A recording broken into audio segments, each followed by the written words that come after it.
Couple of different things happening here. First of all, this was a little bit of an eyebrow raiser for me. Candace coming out, and it kind of makes me wonder about the relationship that she has with Erica Kirk. So I've just got my share screen here, Mr. E. And by the way, just to point this out, I'm not disagreeing with Unopolis here. I'm just talking about what I can see from an evidentiary perspective. He could be right, and he would have more knowledge on this than I would from an interpersonal, experiential base. I don't know much about it except from the perspective of data. Yeah, there was just something about that when he said that were just clicked for me and made sense, that if there is this internal repression or this internal hatred towards your mother, for example, if you are a man, and because Milo essentially makes the point that he gets it out of gay guys when he speaks to them, if he's in private with them, that eventually they'll say, oh yeah, it's my mother who made me gay. And they actually don't like being gay, and so they have this hatred towards women, and then the idea that they would dress them up as ugly as possible and put them down a catwalk is just this sort of like sadistic thing that makes sense. But anyway. And it's possible that that's true. I'm not disputing that there's a possibility of it. Only that I think that foundationally, people's motivations are usually fairly uncomplex. Yeah. All right. So Candace Owens here on her recent show. This was an eyebrow raiser for me, because Candace is speaking about her early relationship with Charlie and how he would consult her or confide in her about going on dates and all these chicks that she was dating, and not necessarily the thing that I would do if I was trying to look out for Erica the widow's best interests. And I'm wondering what their relationship is like. So tell me what your interpretation of this. I'm going to miss Charlie going on dates and the girl they liked, and me always being the wing woman, and him asking. This text message is one of my favorite text messages between me and Charlie when he was getting ready to go on a date, and he didn't date many people, and he was just kind of in love with this girl, and he was asking me, should I wear this? And this is the text message. It's so sweet. He said, do I have to change this shirt? And I wrote back, yes, and throw it away if you can. Charlie, and he writes, okay. And so I'm going to miss. Thoughts on that? Well, I'll tell you what I think. I think that Owens has very much embellished her interpersonal relationship with Charlie Kirk for the purpose of giving her wild-ass theories more credibility. And this is, again, we're back to the hidden knowledge claims. I have hidden knowledge and behind-the-scenes knowledge that nobody else has. Yeah. And because of that hidden knowledge nobody else has, and my behind-the-scenes knowledge, I am able to show you things nobody else can based on this interpersonal relationship. The problem with Owens is much like the last tweet I criticized, which, by the way, hey, Jake, who was right about that? I don't remember what you're talking about. Yeah, exactly. Nah. So... fair enough. I'll give you that. Yeah. So it was the ambiguity in the language. But look at the text. There's barely anything there. It just sounded like the guy was cracking a quick joke, right? Just sounds like he's cracking a quick joke, right? Do I have to get rid of the shirt? She says yes, and he says, haha, okay. This does not... As if she was like his sister. Yeah, this does not sound like... this is not good evidence that they had this sort of deep personal relationship or anything of the sort. It sounds more like something that I would say offhand to somebody that would be ultimately meaningless. So... I'm not convinced that she was nearly had the interpersonal relationship that she claims. Yeah, it was an odd thing to do for me, and were they good friends? I think they were definitely good friends, but was it this sort of like close spiritual sort of connection, like visit you in your dreams type stuff? I'm not sure. I'm unconvinced as well, but who am I to judge? Hey. Tim Pool has been absolutely sounding off on Candace, and there's been a bit of a beef happening over there on X. So let's have a listen to what Tim Pool's had to say. It's Huey says, Tim, I work in construction and experience the same thing. My coworkers are all in on the Charlie Kirk conspiracies. If the Republicans lose in the midterms, I believe that Candace Owens is wholly responsible. She is one of the biggest podcasts on the right doing everything to go to war with the organization that helped get Trump elected. Turning Point specifically was going out and registering people to vote. Without Charlie, it's in trouble. Turning Point needs to be able to go out and rally young people and register them to vote. And she's doing everything she can to destroy that. And that is going to, I suppose, it's going to rip out the coffers on the right. There is no organization like Turning Point that exists anywhere Okay, else I'm positive. that has the Okay, so a little disagreement with Poole here. While I understand the criticism, the truth is that the day that Charlie Kirk was murdered, and this again, you can go back and read my tweets. It was very predictable. Turning Point was up for grabs. So the idea from every kind of larger mainstream pundit was, okay, this is now as a massive organization, which can now be carved up and diced up like a turkey, and we can all take a cut. And the kind of pretentious, well, maybe not even pretentious, but the idea here that people disagree with that is foolish. This is not just Candace Owens who is trying to utilize Kirk's death in order to try to carve out a chunk of TPUSA to gravitate over to her, of the people who are of the mind that he was assassinated due to the fact that he was moving away from Israel or these kind of other factors. So that could be a potentially big market share, and she appeals to that market share. But there's other TPUSA members, because it was such a large organization, which are up for grabs for other portions of the message. The dissident right, for instance, is having their ranks bolstered by disaffected people now from TPUSA.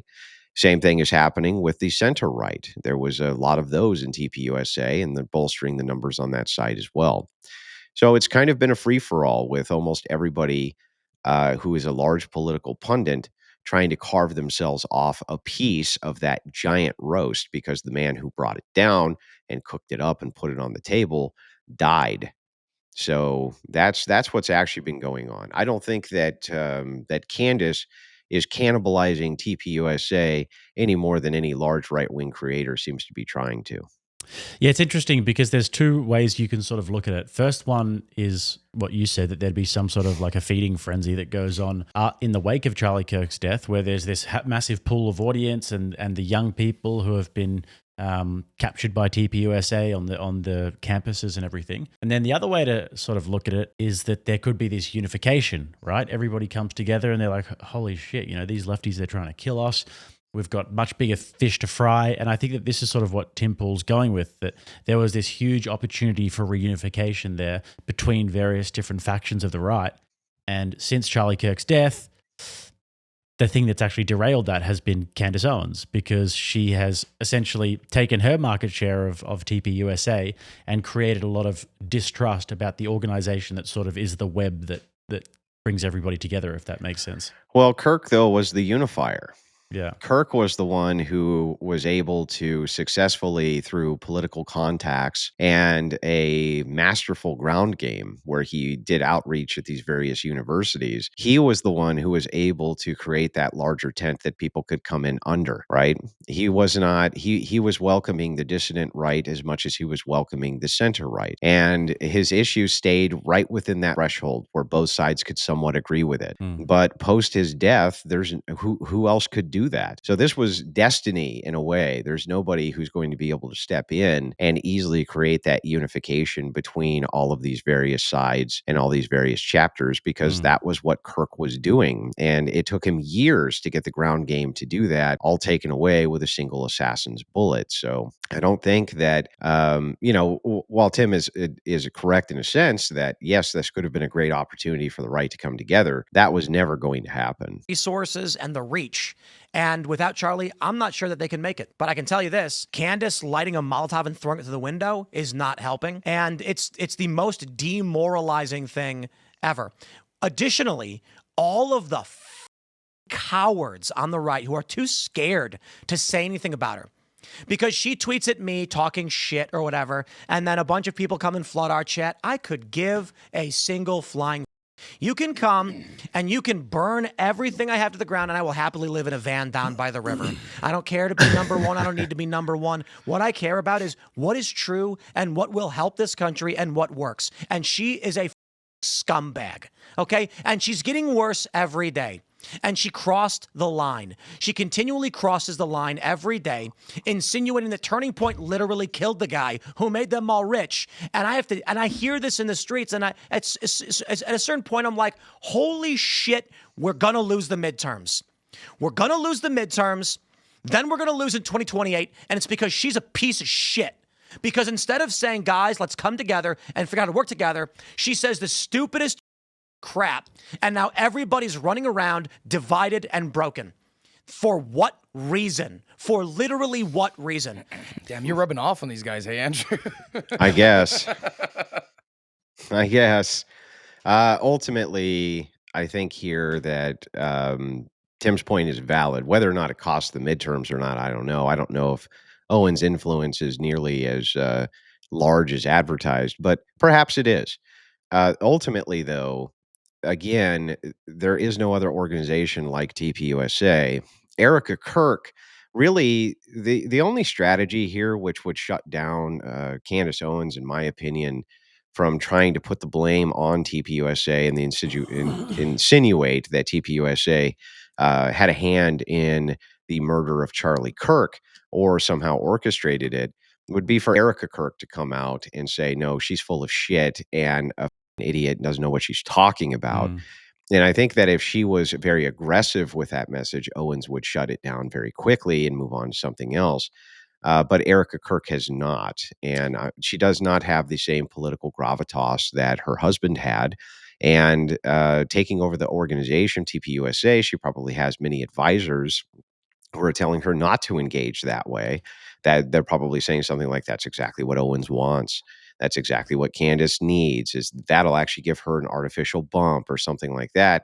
Perhaps in the short term, that's true, but a strong repudiation from the family of Kirk themselves, I think, would be the thing that if you wanted to really repudiate what Candace is saying, that would be the thing that you would need. Yeah, and this is one of the reasons why. I mean, that would probably put me off as well, big time. But this is one of the reasons why I'm still thinking that there might be a lot of truth to some truth at least to what Candace is saying, and that she might she might throw shit at the wall, and then there might be a few things that stick, and we the text messages, for example, there might be other receipts that come out in the future. I don't know, but one of the reasons why I'm still open minded to it is because Erica Kirk hasn't come out and said anything, and she was one who was closest to Charlie, so perhaps there is something that she knows that she's saying play on to Candace. No, that's look, the reason that Erica Kirk is not aggressively coming out along with Prosobic and others likely is because they believe that that will actually elevate the conspiracy message. In other words, they think from a political angle that there actually would be feeding the fire through denial. Then Owens says, well, why are they denying it? Why did they even need to respond if it's not true? Why wouldn't they just ignore it? Because these people are masters at twisting facts to their own ends. So it's a damned if you do, damned if you don't. If it's the case that they, from their perspective, if they address it, then Owens twists it and says, well, where there's smoke, there's fire. They wouldn't be adamantly denying this if there wasn't something there.